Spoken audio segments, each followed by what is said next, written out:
विद्यार्थियों, आज हम शुरू करने जा रहे हैं फ्रांस को। और बीए पार्ट सेकंड के फर्स्ट पेपर में हम फ्रांस के संविधान की विशेषताएं पढ़ेंगे और वहाँ के लोगों के सामाजिक और आर्थिक विशेषताओं को पढ़ेंगे।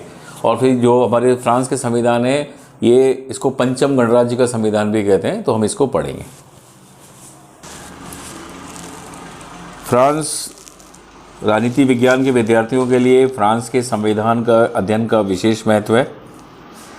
फ्रांस जिसे सामान्यतः राजनीति विज्ञान की प्रयोगशाला लेबोरेटरी ऑफ पॉलिटिकल एक्सपेरिमेंट्स कहा जाता है, और एसई फाइनर जैसे विद्वान विश्व की विचारधाराओं का निर्माण स्थल कहते हैं, एक ऐसा क्षेत्र है जहां से विभिन्न राजनीतिक विचारधाराओं और संस्थाओं को विश्व के विभिन्न देशों द्वारा ग्रहण किया जाता है। गत लगभग 180 वर्षों में विश्व के विभिन्न देशों में लोकतंत्रवाद का जो विकास हुआ है, उसका नेतृत्व फ्रांस ने ही किया है। प्रजातंत्र के उच्च आदर्श, स्वतंत्रता, समानता और भ्रातृत्व फ्रांस की राजक्रांति की ही देन है। फ्रांस के संविधान और शासन व्यवस्था का अध्ययन इसलिए भी महत्वपूर्ण है कि फ्रांस को यूरोपियन महाद्वीप का प्रतिनिधि देश भी कहा जा सकता है। अन्य कोई भी यूरोपियन देश यूरोपियन महाद्वीप की सभ्यता का इतने अच्छे रूप से प्रतिनिधित्व तो नहीं करता, और अन्य किसी भी यूरोपियन देश ने मानवीय जीवन के विभिन्न क्षेत्रों, काव्य, साहित्य, संगीत, प्राकृतिक विज्ञान, दर्शन और विधि तथा प्रशासन में उतनी श्रेष्ठता प्राप्त नहीं की जितनी की फ्रांस ने। फ्रांस के इतिहास में ये बात देखी जा सकती है कि प्रत्येक विपत्ति और प्रत्येक पराभव के पश्चात फ्रांस के द्वारा तीव्र गति के साथ प्रगति की गई। द्वितीय महायुद्ध के बाद जिस फ्रांस को यूरोप का रुग्ण व्यक्ति, सिक मैन ऑफ यूरोप कहा जाता था, उसने 1958 के बाद दिगाल के नेतृत्व में तीव्र प्रगति की, और आज फ्रांस निश्चित रूप से एक शक्तिशाली देश की स्थिति प्राप्त कर चुका है। फ्रांस के इस प्रभाव को स्वीकार करते हुए कहा जाता है, जब फ्रांस को सर्दी लगती है तो यूरोप को छींक आ जाती है। इन सब के अतिरिक्त फ्रांस के पंचम गणतंत्र के संविधान के अध्ययन का भारतीय विद्यार्थियों के लिए विशेष महत्व है। इसके पूर्व 1946 में जिस चतुर्थ गणतंत्र के संविधान को अपनाया गया था, उससे फ्रांस में राजनीतिक अस्थिरता को जन्म मिला।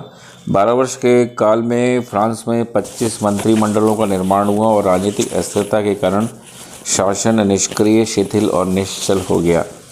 इस राजनीतिक अस्थिरता को दूर करने के लिए 1958 में दिगाल के नेतृत्व में पंचम गणतंत्र के संविधान को अपनाया गया, और इससे अपने लक्ष्य में महत्वपूर्ण सफलता मिली है। भारतीय राजनीति में रुचि रखने वाले व्यक्तियों को इस बात पर विचार करना है कि क्या फ्रांस का उदाहरण भारतीय संघ के केंद्रीय राज्यों में किसी प्रकार से उपयोगी हो सकता है या नहीं। फ्रांस के पंचम गणतंत्र का संविधान अपने आप में एक विशेष स्थिति रखता है, क्योंकि इसमें संसदीय और अध्यक्षात्मक दोनों ही प्रकार की शासन पद्धतियों से पृथक मार्ग अपनाया गया है। ऐसा मार्ग जो बहुदलीय प्रणाली से उत्पन्न राजनीतिक अस्थिरता का एक उपचार है। कुछ संशोधन परिवर्तन के साथ भविष्य में इस मार्ग को कुछ अन्य देशों द्वारा भी अपनाया जा सकता है। अब हम फ्रांस के संवैधानिक विकास को समझते हैं। महान क्रांति 1789 की महान क्रांति को फ्रांस की राजनीति की कुंजी कहा जा सकता है। 1789 के पूर्व फ्रांस में बूर्बो वंशीय राजाओं का निरंकुश और अत्याचारी शासन था, जिसमें जनता अधिकार विहीन थी और शासक देवी अधिकार के सिद्धांत पर निरंकुश शक्तियों का प्रयोग करते थे। 1789 में भ्रष्टाचारी, निरंकुश एवं आतताई शासन के विरुद्ध भीषण क्रांति हुई, और आधुनिक फ्रांस का आरंभ इसी समय से होता है। 1789 से लेकर 1958 तक फ्रांस में 14 बार महत्वपूर्ण राजनीतिक परिवर्तन किए गए। विश्व के अन्य किसी भी देश में लगभग 180 वर्षों में इतने संवैधानिक परिवर्तन नहीं हुए। इसी बात को दृष्टि में रखते हुए डॉक्टर फाइनर ने कहा है, प्रत्येक संविधान का निर्माण उसे कार्यान्वित करने के लिए नहीं, अपितु उसे बदल डालने के लिए किया गया है। तृतीय गणतंत्र से पूर्व के शासन 1789 की क्रांति के बाद सर्वप्रथम 1791 में फ्रांस के लिए एक लिखित संविधान तैयार किया गया, जिसमें सीमित राजतंत्र और निर्वाचित संसद की व्यवस्था की गई। यह संविधान राजतंत्र और प्रजातंत्र का अजीब गठबंधन था, जो अल्पकालीन और असफल सिद्ध हुआ। 1793 में जैकोबिन्स ने इसके स्थान पर नवीन संविधान का निर्माण कर प्रथम बार गणतंत्रीय व्यवस्था की स्थापना की। इस संविधान में प्रत्यक्ष निर्वाचन, वयस्क पुरुष मताधिकार और 24 सदस्यों की मंडलात्मक कार्यपालिका की व्यवस्था की गई। इसके बाद 22 अगस्त 1795 में एक नया संविधान बना, जिसे डायरेक्टरी का संविधान कहा गया। इसके द्वारा विधायिनी शक्ति 500 व्यक्तियों को काउंसिल और वृद्ध पुरुषों की काउंसिल को तथा कार्यपालिका शक्तियाँ 5 व्यक्तियों की डायरेक्टरी को सौंपी गई। 4 वर्ष तक डायरेक्टरी का शासन चलता रहा। 1799 में नेपोलियन ने एक नवीन संविधान का निर्माण किया जिसे कॉन्सुलेट कहा गया। यह व्यवस्था भी अल्पकालीन ही रही, क्योंकि 1804 में नेपोलियन ने कॉन्सुलेट को भंग कर स्वयं को फ्रांस का सम्राट घोषित कर दिया। इस प्रकार फ्रांस में प्रथम गणतंत्र का अंत और प्रथम साम्राज्य का उदय हुआ। मुंडो ने नेपोलियन के इस योगदान को, जिसमें नेपोलियन ने देश में सामाजिक, वैधानिक और प्रशासनिक ढांचे में महत्वपूर्ण परिवर्तन किए और उसके द्वारा स्थापित अनेक संस्थाएं आज भी फ्रांस में विद्यमान हैं, कहा कि फ्रांस नेपोलियन की तलवार की अपेक्षा उसकी कलम की ही अधिक ऋणी है। 1814 में वाटरलू की पराजय से न केवल नेपोलियन के राजनीतिक जीवन वरन उसके द्वारा स्थापित साम्राज्य का भी अंत हो गया। वियना कांग्रेस के निर्णय के अनुसार फ्रांस में ब्रिटेन को आदर्श मानते हुए वैधानिक राजतंत्र तथा संसदीय पद्धति की स्थापना की गई, लेकिन ये व्यवस्था फ्रांस के वातावरण के अनुकूल नहीं थी और इसलिए फ्रांस की भूमि पर अपनी जड़ें नहीं जमा सके। 1830 की क्रांति के फलस्वरूप अलियंस वंश के अधीन संवैधानिक राजतंत्र की स्थापना हुई, लेकिन 1848 की क्रांति ने इसका भी अंत कर दिया। 1852 में नेपोलियन तृतीय ने स्वयं को फ्रांस का सम्राट घोषित कर द्वितीय गणतंत्र को द्वितीय साम्राज्य में परिवर्तित कर दिया। अत्यधिक महत्वाकांक्षी नेपोलियन तृतीय 1870 में जर्मनी के साथ युद्ध में पराजित हुआ और इसके साथ ही द्वितीय साम्राज्य का अंत हो गया।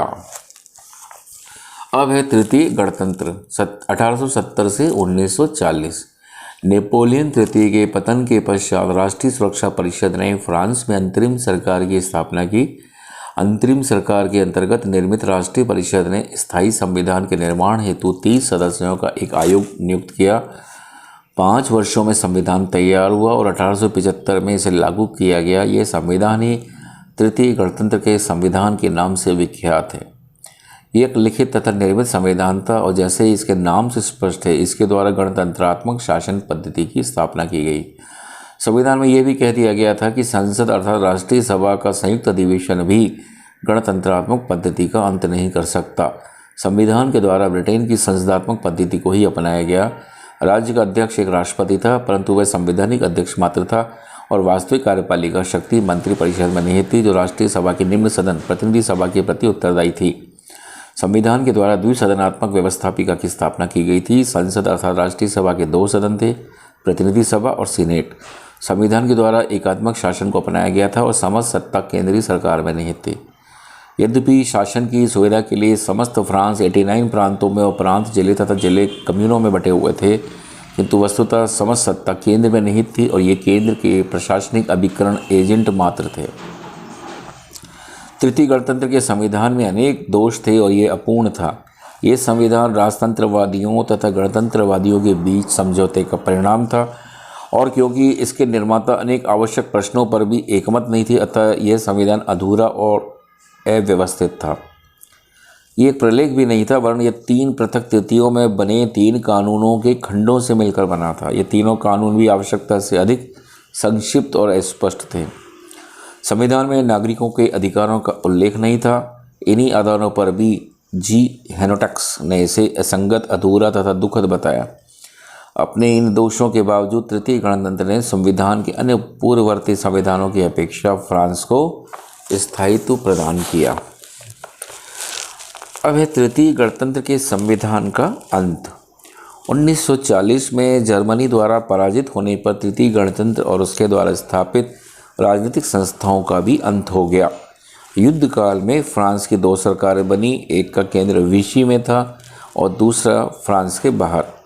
1944 में जनरल डी गॉल की सेना ने फ्रांस को जर्मनी की अधीनता से मुक्त कराया और प्रशासनिक कार्य के संचालन हेतु अंतरिम सरकार का गठन किया।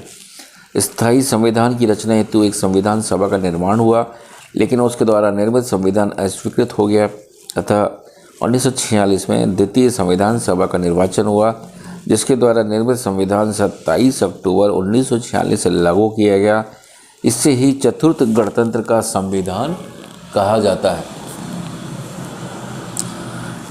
अब है चतुर्थ गणतंत्र का संविधान। यह है 1946 से 1958 तक।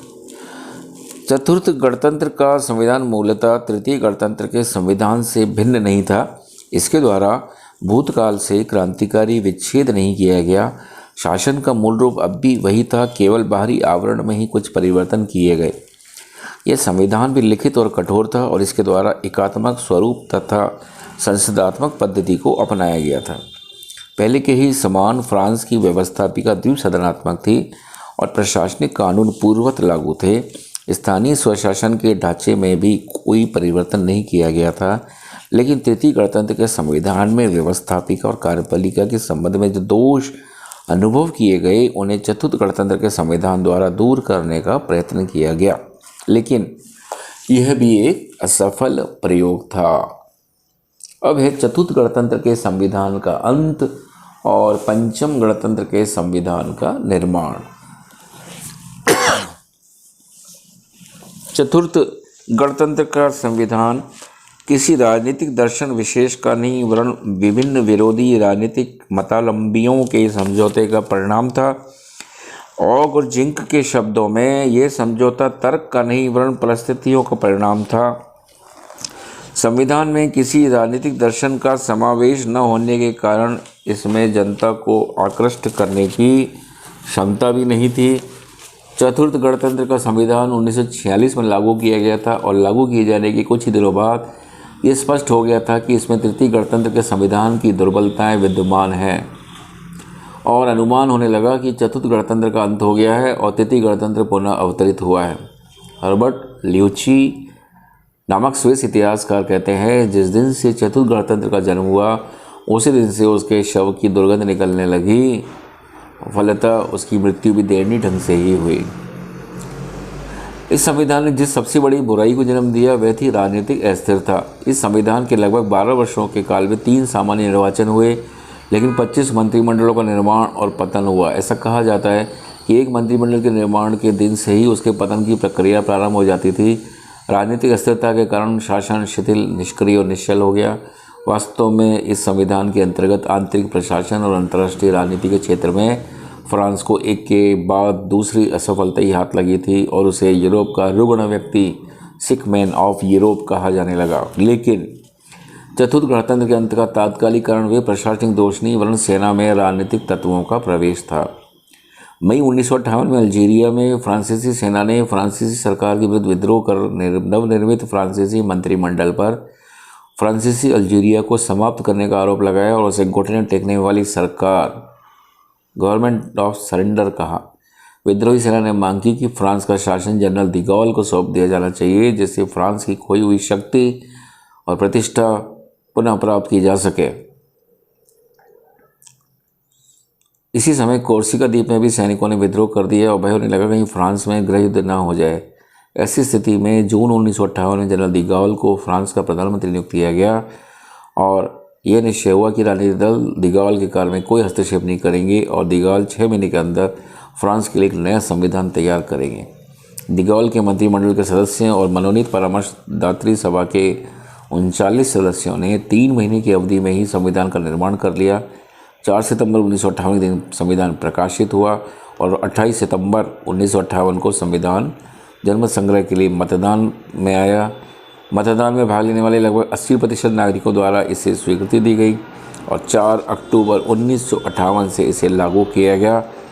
इस संविधान द्वारा फ्रांस में 5वें गणतंत्र को जन्म दिए जाने के कारण इसे पंचम गणतंत्र का संविधान, constitution of the 5th Republic कहा जाता है। तो प्रिय विद्यार्थियों, ये मैंने आज आपको फ्रांस के संविधान की विकास और उस महान क्रांति की बात करी।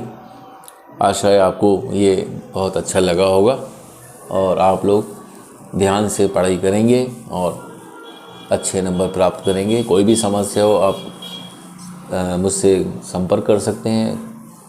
कैसा लगा आपको तो उसमें आप अपनी प्रतिक्रिया भी दे सकते हैं। Thank you.